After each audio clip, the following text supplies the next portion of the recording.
Welcome everyone. Hello. This is Dorothy Zanori Juno. Welcome to our live session today. We are talking about the true the true meaning of self-love. I'm laughing because Rochelle just joined us as well. It kind of always freaks me out when I get a little pop-up in a good way. Rochelle, welcome. Rochelle's the most amazing other part of this team that one could ever ask for. So Rochelle's here to moderate, to take any questions that you have, to make sure that we're getting everything for you that you need. We're going to be sharing some of the links to the tracks here in Juno that will help you build self-love. So that and a few surprises we have for you as well. So let's dive in. I wanted just to start by saying thank you for being here. And if you're watching this in a replay, well, that's wonderful that we have the ability to be able to connect live. And of course, you can have this hopefully to watch again and again.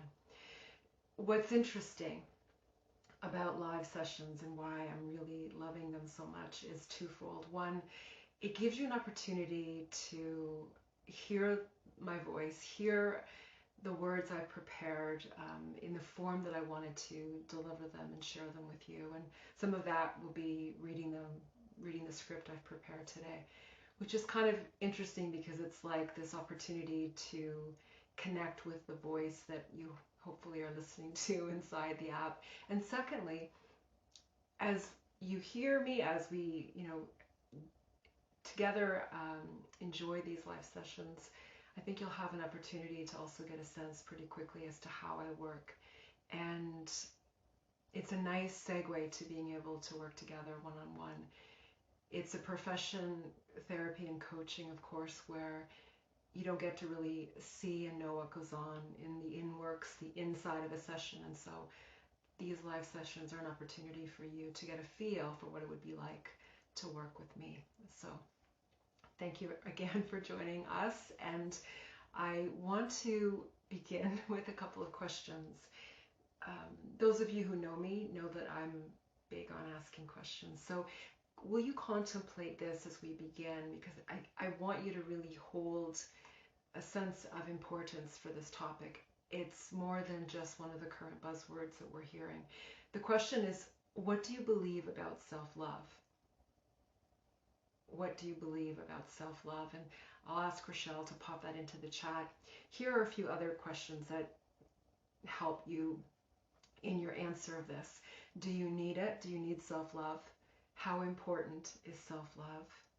How does one grow and nurture self-love? So I'll repeat those again. What do you believe about self-love? What's your current belief system? Is it important? Do you need it? How does one grow and nurture self-love? Maybe you're here today because that's part of what you want to be able to do and to do more and better of.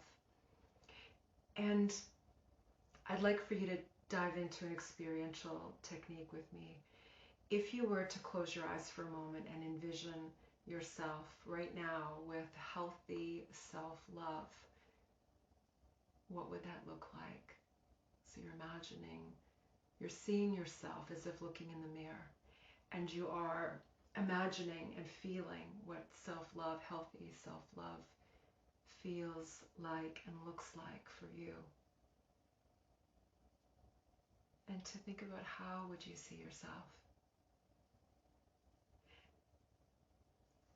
The visualization will give you some clues and insights to what you may be needing to build in the realm of self-love. So perhaps you want to keep that in mind as we go forward as well. All right.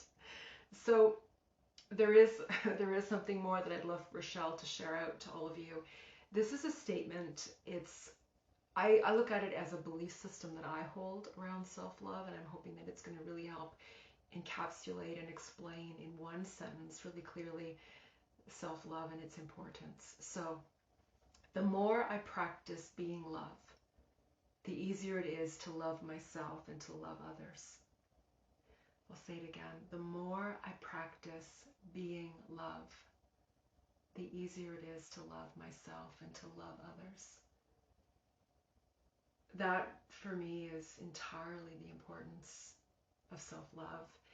And it reminds us that Self-love is about being love. It's about practicing how you show up in the world as a being of love, as loving kindness, as generosity, as compassion, all the things that together embody love. And when you are that in the world, it's so much easier for you not only to love others, but to love yourself in those moments and in more moments of your life. I hope that that statement stays with you, and if you are able to, I hope you will write that down for yourself if it's important, if it means something to you as well. Okay, let's dive into what I've prepared. Again, if you have any questions, you can definitely DM Rochelle, and she'll make sure that we're getting those answers out to you as well. All right. We hear in the literature the words yoga and meditation and mindfulness, and these have become mainstays of our current life. It's like we know them even if we do not practice in their teachings and their wise methodology. And it's the same embrace that we find another phraseology that conveys such importance for how we may live life. Self-love becomes the foreshadowing of experience, the uplifting of conscious thoughts, and the divine wonder of grace that lives within each one of us. You hold the grace of the divine, whether you have a word for that is God or the universe or source energy. You hold the grace of the divine within you each time that you carry forward the wonder and the light that you are. It's a pretty powerful statement. So what is self-love? Well, and you're welcome to join the chat and to put out your own definitions here on self-love. And as we go forward, for some of you, you may also want to think about closing your eyes as I'm reading and sharing wisdom and guidance, if that's also helpful to how you receive information. So you've got so many ways to take it in. Self-love, my definition, I hope it's part of yours as well, is the unconditional state of love that you offer to yourself. You hold the deliberate inspiration for all of life that leads you here and into the sacred wonder of your heart. Self-love is how you express divine purpose and intention. It is how you live unstoppable in your belief of all of the love that lives here and waiting for you. And something else, self-love is the undeniable, unconditional willingness you bring to everything that flows into and out from you. Without love directed unto the self, we lose the sacred power that's available to us in and of the present. And of course, we can only practice love and self-love in the present moment. It's actually a wonderful way to approach and live your life when you wake up and you are you remind yourself of the importance of living as love and being love. Okay. I want to share a quick little story. It's actually beautiful. So on my morning walk, depending what time I'm out, I might catch a glimpse of the kids waiting for the school bus. This morning, one of the mothers was out with the kids. Usually there's a parent out with the children. And I'm walking by, and they're talking, and I hear the mother. The bus is coming. I hear her really quickly saying, probably to her own child, but it was to all of them, what are you going to be today? And I hear the children, loving, kind, patient, and they were naming behaviors and practices and ways of being. And I thought, amazing. For parents of this generation to be so attuned with what's important for their children, and for the children for the child, at least that I heard, to come out with loving as one of the first answers. It's incredible. It speaks to the importance of not only what we are teaching our children, the values that we are teaching, but of course the values that we are practicing in the world. So I just wanted to share that because it was like, yeah, that's pretty amazing. I love that. The power of love is to live of our grace first, as the light that calls us home and into ourself. Home is the ever sacred, ever consistent space of wonder and love from which we live when we hold for ourselves the conscious and deliberate ways in which we give and draw from a deep and vast offering of self-love, of care, and of the behaviors that best support us. So I have another giveaway, another practice for you right here. It's a mantra. And I'll again ask Rochelle, thank you so much for your help, to put this in the chat for you. Perhaps this mantra will speak to you, resonate for you in a special way. This is the mantra. All of the places of life that I seek to live and know myself best.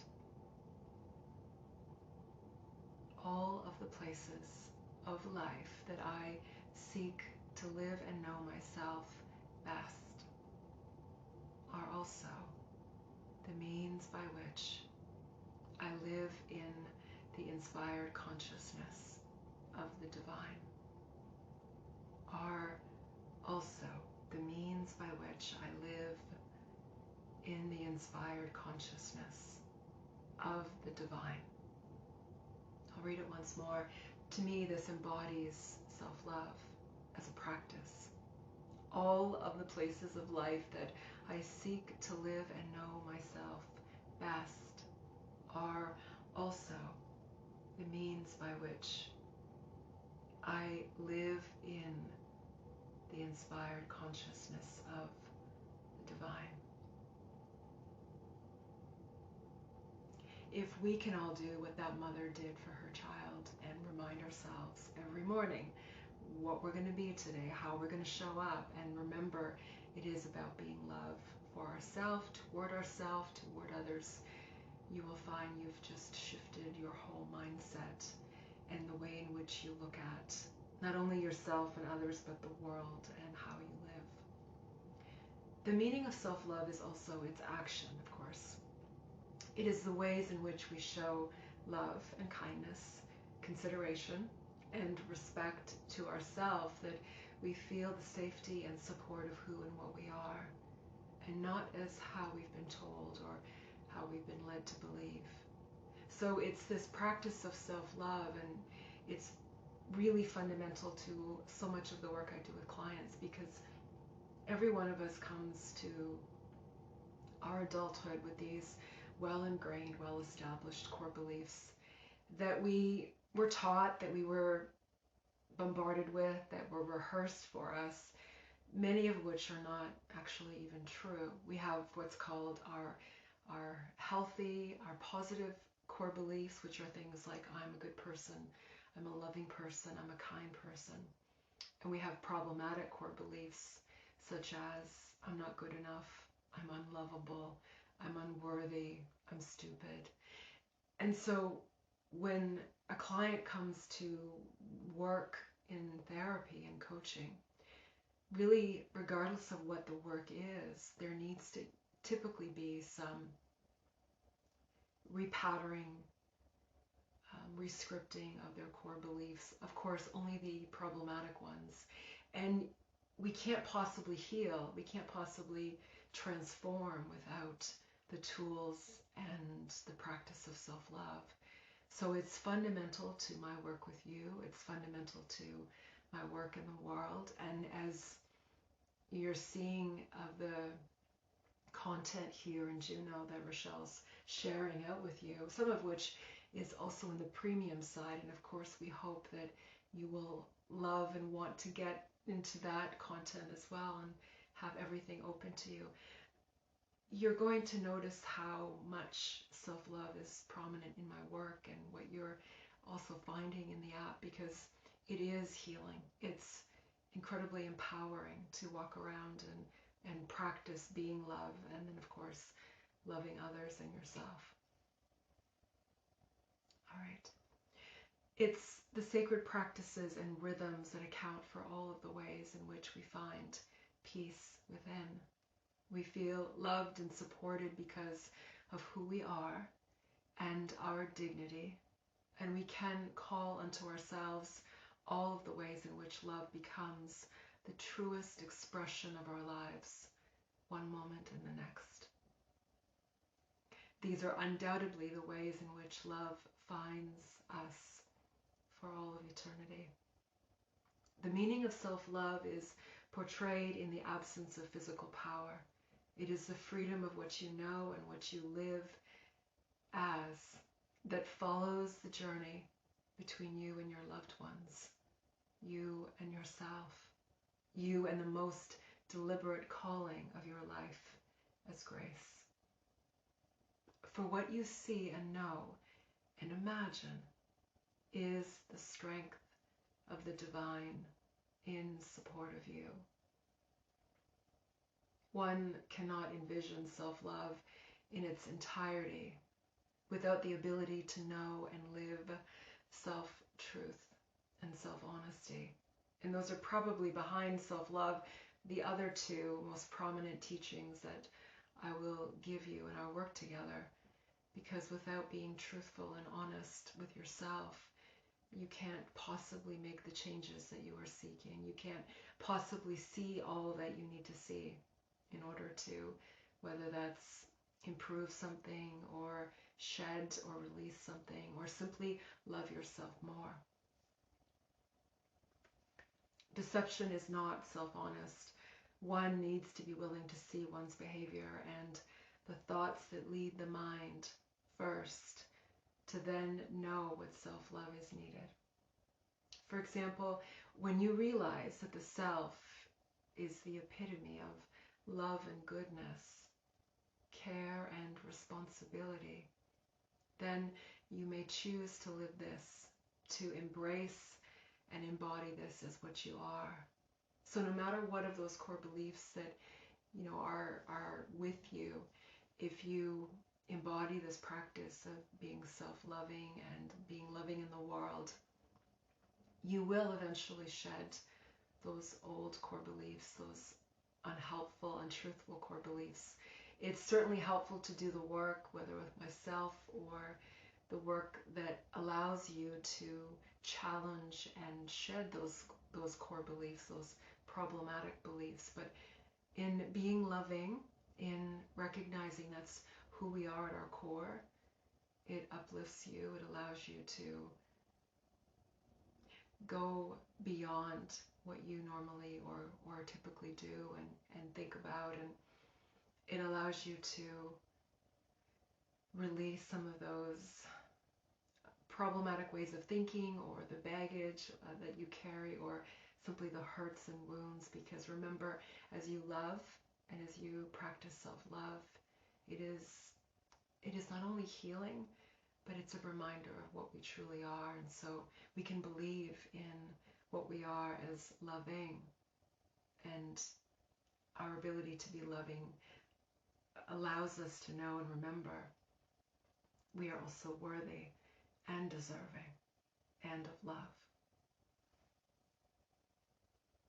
In the pursuit of self-wonderment and self-care that follows the will of the divine, all things are made brilliant and in the endless support of you. Love's brilliance reigns free.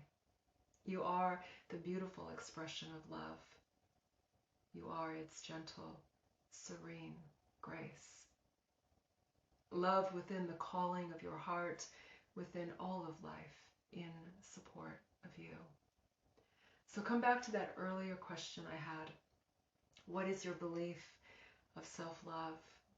I hope that you have been able to also embrace an importance to not only the work of self-love, but the work of being love in the world and practicing showing up in your life, being loving, being loving kindness. the depth of your love and power as you exist and in the pure potential of what you are is the journey into love. If you are not yet on this journey, the path begins whenever you choose it.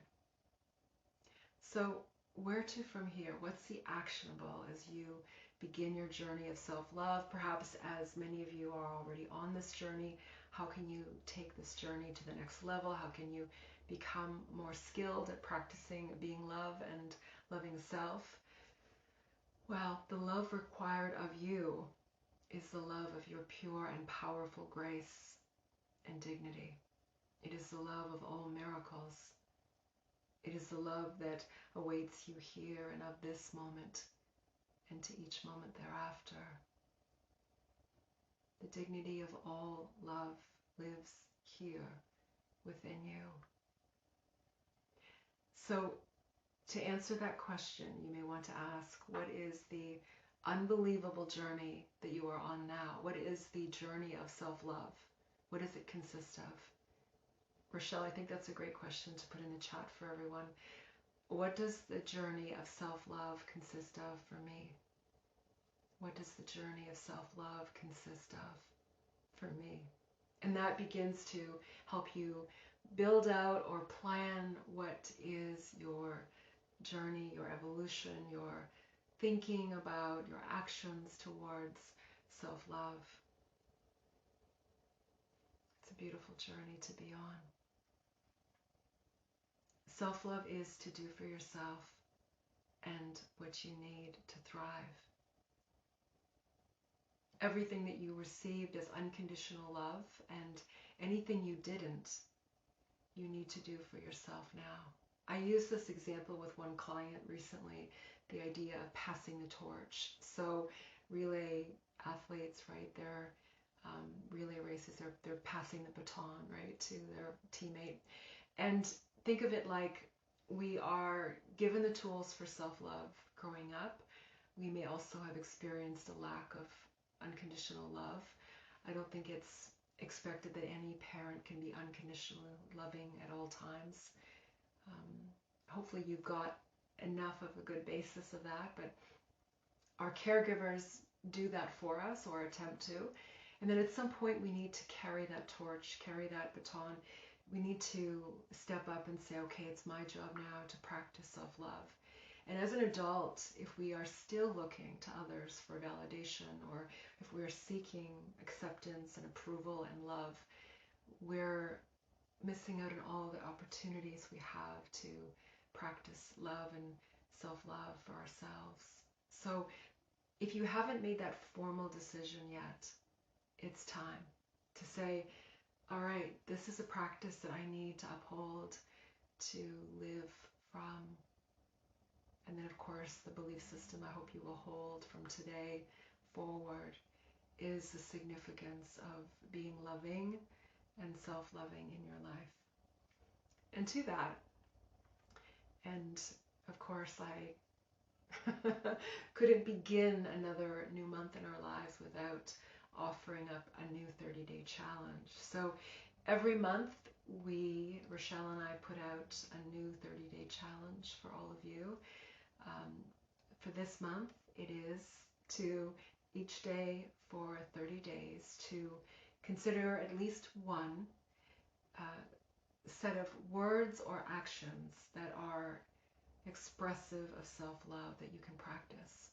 So this means beginning today or whenever you begin, for the next 30 days to practice, deliberately practice being self-loving in words and actions to yourself, for yourself. And you can also include in this the idea of being loving, right? As you are choosing to be love in the world, you are automatically being loving to yourself. So that's another way to practice. So if you would like the 30-day tracker for this challenge, it's downloadable, it's free, it's our gift to you. You can DM Rochelle or myself and we will send it to you. It's an opportunity for us to be able to engage with you for this month also and check in and help support you as you're practicing self-love, as you're making it far more of the important currency that it is in your life. Yes, so there you have it. Thank you. I hope that this will be helpful for you. I encourage you to watch the replay. We're going to post it here. It'll also be posted on my YouTube channel. And for you to have an opportunity to really think about and honor this incredible healing tool. And we all have healing to do in our life. So thank you all so much for being here. Thank you so much, Rochelle. Remember, the 30-day tracker is our gift to you. You can download it. You can, of course, you'll want to print it off and just track your self-love actions and words for the next 30 days. I hope you will do this with us. All right. Thank you all so much for being here. I hope to see you on Friday, our next live session. We're going to be doing a bliss meditation. It's going to be so incredible. And we will also host and share that live session for you in the freemium content. So you'll always have a chance to have a look at that. All right. Thank you everyone so much. We will see you on Friday in the next live. Thank you, Rochelle. Have an amazing week. Thank you. Thank you. Namaste. Bye for now.